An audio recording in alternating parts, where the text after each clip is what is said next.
नमस्कार दोस्तों, स्वागत है आपका मेरे चैनल में। मेरा नाम है रिपु दमन सिंह और मैं आईआईटी गुवाहाटी बीटेक का स्टूडेंट रह चुका हूं। मतलब मैं पास आउट हो चुका हूं। मैंने 2 बार जेईई दे रखा है। तो इस वीडियो में अपन बात करेंगे कैसे आप अपने मॉक टेस्ट को एनालाइज कर सकते हैं, जिससे आप मैक्सिमम आउटपुट निकाल सकते हैं अपने जेईई एडवांस के सिलेक्शन में।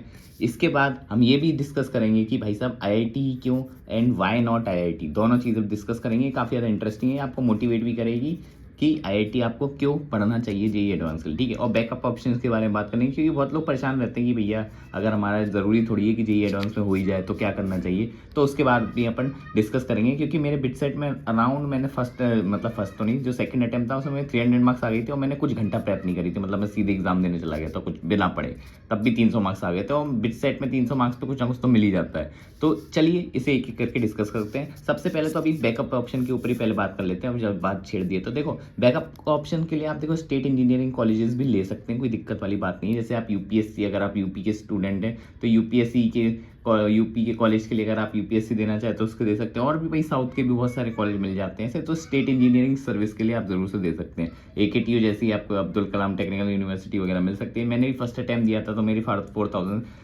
4033 के अराउंड, मतलब एग्जैक्ट मुझे याद नहीं, 4000 समथिंग रैंक थी, इतनी थी। और जब सेकंड अटैम्प्ट दिया था तो मेरी 700 रैंक आई थी। मतलब मैंने पूरा पेपर हगा था मतलब उसके बाद भी। और मेरे एक दोस्त था, उसकी 150 रैंक आई थी, मतलब जो जिसका एडवांस में नहीं हुआ क्योंकि उसकी 25,000 आई। तो देख लो इतना अंतर आ जाता है। मतलब बिना पढ़े गया था मैं, तभी इतनी रैंक आ गई थी। आराम से आपको क्वेश्चन मतलब कॉलेज तो मिल ही जाता है। तो ये भी मैं आपको बता दे रहा हूँ, अगर आपके पास बैकअप प्लान नहीं है तो आप दे सकते हैं। ठीक है, और कुछ मैं अभी एक वीडियो बनाऊंगा रिसेंटली, उसमें आपको बताऊंगा आईआईटी में अलग तरीके से भी आप घुस सकते हैं अगर आप घुसना चाहते हैं। तो अगर आपने सोचा कि नहीं भैया जाऊंगा तो आईआईटी में ही जाऊंगा, तो मैं अभी आपको बताऊंगा कि जेईई के अलावा भी कुछ भी ऑप्शन है। पहले वीडियो वैसे मैंने बनाई है, एक अपडेटेड वीडियो इस बार बना देंगे। ठीक है, तो एक और चीज़ मैं बता दूं, बिट सेट के बारे में थोड़ा डिस्कस कर लेते हैं। देखो, बिट सेट अगर आप तैयार कर रहे हैं तो भाई एडवांस लेवल प्रेप आपकी मोस्टली इनफ ही होगी। ज़्यादा टफ क्वेश्चन नहीं आते बिट सेट में। मैंने 2 बार दिया बिट सेट। एक बार जब मैंने फर्स्ट अटैम्प्ट दिया था तब मेरी तैयारी नहीं थी, तो मेरे लगभग 224 मार्क्स आए थे। जब दूसरी बार दिए थे तो लगभग 300 समथिंग मार्क्स आए थे। मुझे एग्जैक्ट याद नहीं, 300 प्लस ही थे,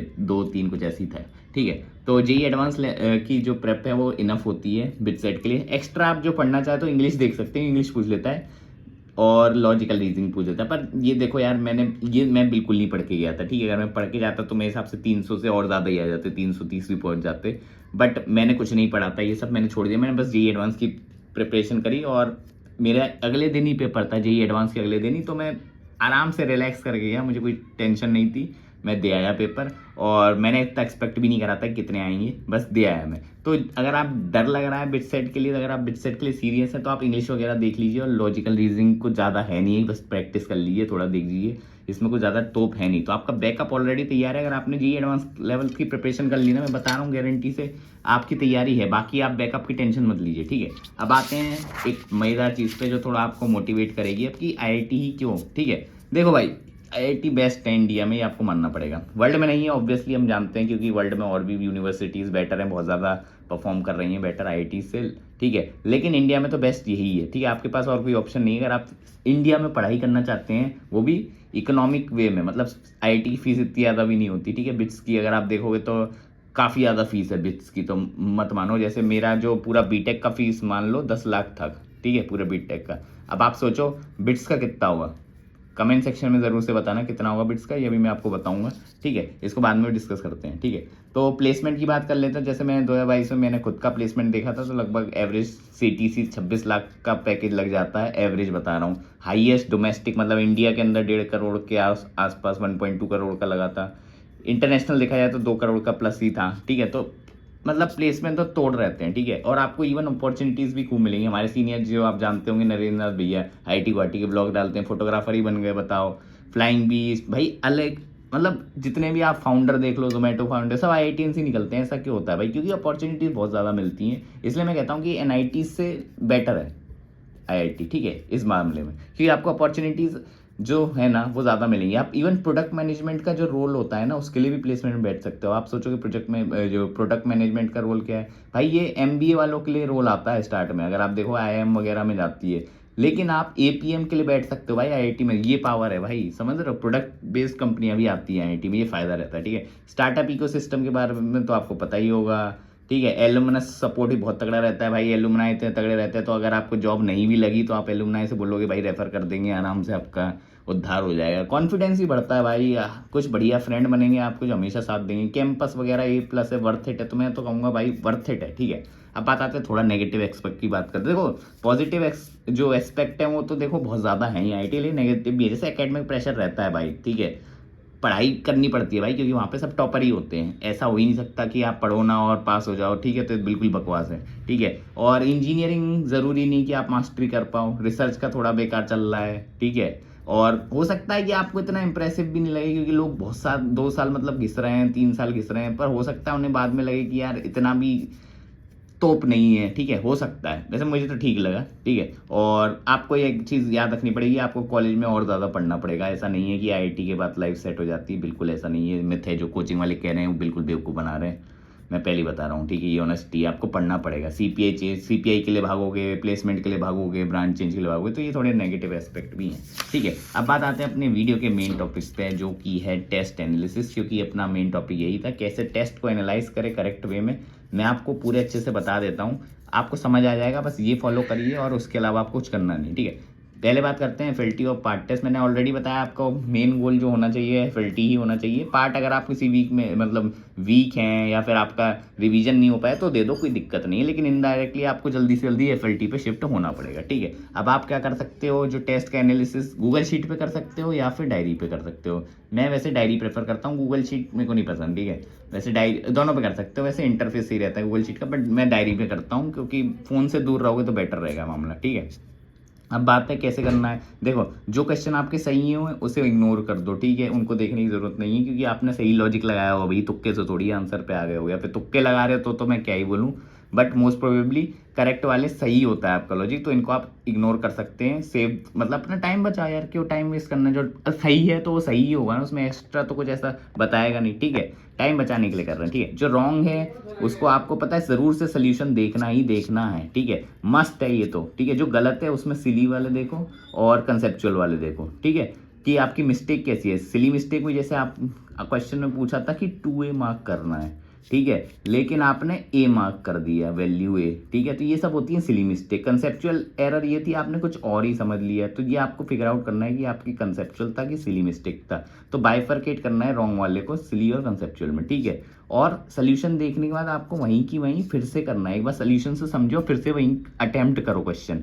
एक बार अगर हो जाता है तो बढ़िया है, फिर से एक बार करो, 2 बार कर लो, जिससे मेमोरी में एम्बाइब मतलब अंदर घुस जाए, गड़ जाए, ठीक है, ठीक है। और अगर हो सकता है आपने बहुत सारे क्वेश्चन स्किप भी करे होंगे, देखो या तो आदमी सही करता है या तो गलत करता है या फिर स्किप करता है, ठीक है। अब स्किप में जो बहुत ज़्यादा टफ क्वेश्चन है उन्हें इग्नोर कर देना, वो टाइम वेस्ट है, ऐसे एडवांस में भी नहीं आएंगे और आपको वैसे भी हार्ड क्वेश्चन इतने करने नहीं है, ठीक है। एडवांस में भी अपना टारगेट क्या रहता है कि ईजी और मीडियम वाले पहले निपटाओ और उसके बाद अपन करेंगे टफ वाले, अगर हाथ बचा अपने पे, ठीक है। मीडियम ही कर लो, मैं बता रहा हूँ, सिलेक्शन 5,000 के रंग तो अंदर ऐसी आ जाएगी, ठीक है। और याद रखना जो इसमें स्किप करें, जो आपके मीडियम जो आपसे हो सकते थे, मतलब कि मैं कर सकता था, वो उसका सोल्यूशन देखो, सेम प्रोसेस जो मैं बताई थी ना 2 बार वाला, वो चीज़ अप्लाई करना, ठीक है। अब आप क्या करना, एक और चीज़ मैं बताऊँ, डायरी लेना, ठीक है, उस पर ऐसे बनाना, पहले पेज पे लिखो टेस्ट नंबर कौन सा है 1, ठीक है, 4 में डिवाइड कर दो, फिजिक्स केमिस्ट्री मैथ टोटल, ठीक है। इधर लिखो कितने करेक्ट रॉन्ग सिली मिस्टेक कितनी, कंसेप्चुअल एरर नेगेटिव पॉजिटिव, ठीक है। अब आपको इधर नंबर लिखना है कि करेक्ट मेरे 20 सही हुए फिजिक्स में, मान लेते हैं जो ज़्यादा हो गए 20 इसमें सही हुए रैंडम नंबर, ठीक है, तो इसका मतलब 60 टोटल हो गए। गलत कितने हैं, 5 थे, ये 6 गलत हो गए, यहाँ 7 गलत हो गए, ऐसे लिख दो। सिली मिस्टेक इनमें से कितनी थी, 5 में से 3 सिली थे मेरे, 2 ये थे।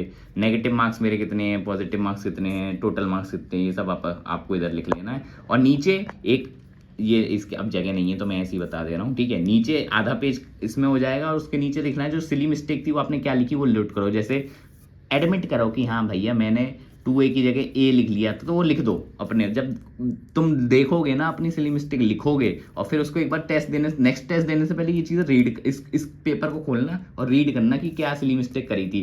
ये अच्छा मैंने 2A को A मार्क कर देता हूँ या मैं इनकरेक्ट मार्क कर देता हूँ ऑप्शन, ये सब देख लेना, बस मैं बता रहा हूँ आपका उद्धार हो जाएगा। और हाँ एक और इम्पॉर्टेंट चीज़ मैं बताना भूल गया, मार्क्स जितने भी आए उसको आपको ध्यान नहीं देना। देखो कुछ लोगों के हो सकता है 20% मार्क्स आए, 10% मार्क्स आए, किसी के हो सकता है 50-60% मार्क्स आए, कंपेयर नहीं करना है, ठीक है, क्योंकि जेई का पेपर नहीं है, ये टेस्ट पेपर है। टेस्ट पेपर ज़रूरी नहीं होता कि जेई एडवांस का लेवल ही हो, ठीक है, और कभी नहीं होगा मैं बता रहा हूँ, ठीक है। और मार्क्स तो देखना बिल्कुल ही बेकार ही है, ठीक है।